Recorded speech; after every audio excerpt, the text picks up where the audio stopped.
প্রথম চান্সে যদি জান্নাতে যেতে চান, জাহান্নামের কোনো স্পর্শ ছাড়া যদি জান্নাতে যেতে চান, তাহলে এই 16 বদঅভ্যাস থেকে, 16টি অপরাধ থেকে নিজেকে বাঁচাবার চেষ্টা করতে হবে। নাম্বার 1, যাদের মধ্যে ঈমান নাই তারা জান্নাতে যেতে পারবে না। দ্বিতীয় সবচেয়ে বড় বাধা হলো আত্মীয়তার সম্পর্ক ছিন্ন করা। আত্মীয়তার সম্পর্ক ছিন্নকারী সে জান্নাতে যেতে পারবে না। তৃতীয় বড় বাধা হলো যারা চগলখড়ি বদঅভ্যাস আছে, এই রোগটা। চতুর্থ, প্রতিবেশীকে কষ্ট দেওয়ার রোগ যাদের আছে।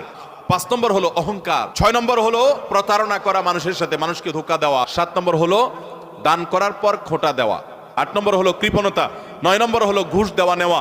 10 নম্বর হলো মা বাবার নাফরমানি করা, মা বাবার অবাধ্য হওয়া, মা বাবার অসম্মান করা। 11 নম্বর হলো মাদক আসক্ত হওয়া। 12 নম্বর হলো হারাম উপার্জন দ্বারা, হারাম খাদ্য দ্বারা, পানীয় দ্বারা শরীর গঠন করার। আর 13 নম্বর হলো রূঢ় স্বভাবের হওয়া। 14 নম্বর হলো গণক হওয়া। 15 নম্বর হলো ব্ল্যাক ম্যাজিক করা, ব্ল্যাক ম্যাজিশিয়ান। আর 16 নম্বর হলো সিল্কের পোশাক পরা।